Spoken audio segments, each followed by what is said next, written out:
In this video, I'll be sharing with you how you can split a PDF file in simple steps.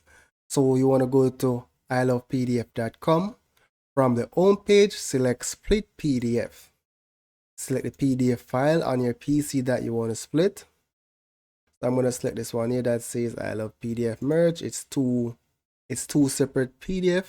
So here you can choose how you want to split. You can choose by range. For example, you want to split from pages 1 to 2, or you can split in pages, which is going to split up everything into a separate page.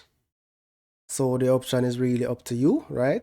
So I'm just going to select split PDF here and then select download split PDF.